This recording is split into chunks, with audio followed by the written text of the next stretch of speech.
Hi అండి, మీరందరూ బాగున్నారా? అందరి కోసం ఈరోజు సూపర్ హెల్దీ రెసిపీ తీసుకొచ్చానండి. అదేంటంటే జొన్నలతో దోశలు, ఇడ్లీ ఇంకా దిబ్బట్టు ఎలా వేసుకోవాలో ఈజీగా చిటికలో మీకు చెప్పేస్తాను. రైస్ తినకుండా ఉండేవాళ్ళు ఈ జొన్నలు తింటే చాలా చాలా హెల్దీ అండి. వీటి కోసం ముందుగా మనం 1 కప్పు మినపప్పు నానబెట్టుకుందామండి. దానికి 2 కప్పులు జొన్నల్ని మనం నానబెట్టుకోవాలి. రాత్రంతా నానబెట్టుకున్నాక మార్నింగ్ బాగా కడిగేసుకుని రుబ్బు రోల్లో వేసుకుని పిండిలాగా మనం చేసేసుకుందాం.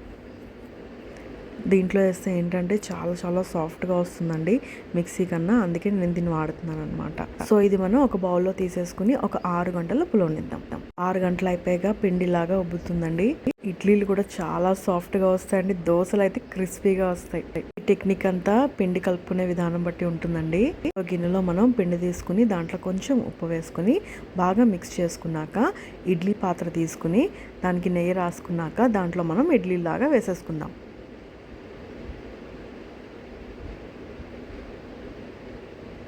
ఇలా గీ వేసుకుని ఇడ్లీలు వేసుకుంటే టేస్ట్ ఇంకా చాలా బాగుంటుందండి. సో ఇలాగా మనం ఇడ్లీలన్నీ కూడా వేసేసుకుందాం.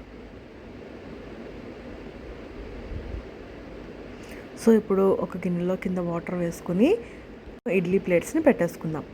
ఇలాగ సిమ్లో ఒక 15 నిమిషాలు ఉంచుకుంటే మన మెత్తటి ఇడ్లీలు రెడీ అయిపోతాయండి. మీరే చూస్తారు కదా, నిజంగా ఇది చాలా చాలా టేస్టీగా ఉందండి. నార్మల్ దోశల కన్నా, నార్మల్ ఇడ్లీ కన్నా కూడా ఇవి చాలా చాలా టేస్టీగా ఉన్నాయి. హెల్దీతో పాటు టేస్టీగా ఉంటే మనకి ఇంకేం కావాలండి. సో ఇప్పుడు మనం ప్లేట్లో సర్వ్ చేసేసుకుందాం. చూసారా ఎంత సాఫ్ట్గా వచ్చాయండి. సో దీనిపైన నేను కారప్పొడి వేసుకుంటున్నానండి. నాకు కారప్పొడి అంటే చాలా ఇష్టం. సో అలా మీకు ఏది కావాలంటే చట్నీ అయితే చట్నీ, కారప్పొడి అంటే కారప్పొడి వేసేసుకుని పైన తిట్టంగా నెయ్యి వేసుకుని తింటే భలే ఉంటుందండి. చూసారు కదా, ఎంత ఈజీగా చెప్పేశాను కదా. సో ఇప్పటి వరకు మన ఛానల్ సబ్స్క్రైబ్ చేసుకోకపోతే వెంటనే చేసుకోండి. ఇంకా జొన్న రొట్టెలు చేయడం చాలామందికి కష్టమైతే ఇట్లాగ జొన్నల్ని మనం ఇడ్లీ, దోశ, దిబ్బట్టు వేసుకుని తినేయచ్చు అనమాట. ఇంకా జొన్న పిట్టు, జొన్నన్నం కూడా మీకు చేసి చూపిస్తానండి. ఇప్పుడు మనం దోశలు వేసేసుకుందాం. ఇందాక కలుపుకున్న పిండితోనే ఒక గరిటె తీసుకుని మనం దోశలాగా వేసేసుకుందాం. ఇది చాలా క్రిస్పీగా వస్తాయండి. చూసారు కదా ఎంత క్రిస్పీగా ఉన్నాయో. ఇడ్లీలు సాఫ్ట్గా ఉంటాయి, దోశలు క్రిస్పీగా ఉంటాయి, టేస్టీగా కూడా ఉంటాయి. ఇప్పుడు మనం దిబ్బట్టు వేసుకుందాం. ఆ పిండిలో కొంచెం క్యారెట్ తురుము, ఉల్లిపాయలు, ఇంకా పచ్చిమిర్చి, ఇంకా కట్ చేసి పెట్టుకున్న కరివేపాకు, ఇంకా చిన్న చిన్న ముక్కలుగా తరుముకున్న అల్లం ముక్కలు తప్పకుండా వేసుకోండి, టేస్ట్ చాలా బాగుంటుంది.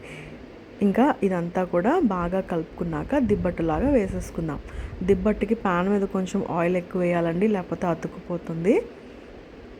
ఇలా వేసేసుకున్నాక పైన మూత పెట్టేసుకుందాం. ఇంకా వీటి పైన క్యారెట్, క్యాప్సికమ్, ఇంకా బీట్రూట్ కూడా మనం యాడ్ చేసుకోవచ్చండి. ఇది చాలా హెల్దీ రెసిపీ అండి. సో ఇట్లాగా పైన మూత పెట్టేసుకుంటే లోపలంతా కూడా బాగా కుక్ అయిపోతుంది అనమాట. చూసారా, 2 వైపులా మనం కాల్చుకుంటే మన దిబ్బట్టు కూడా రెడీ అయిపోయింది. చూసారు కదండి, ఒక్క పిండితో 3 హెల్దీ రెసిపీస్ మనం చేసేసుకున్నాం కదా.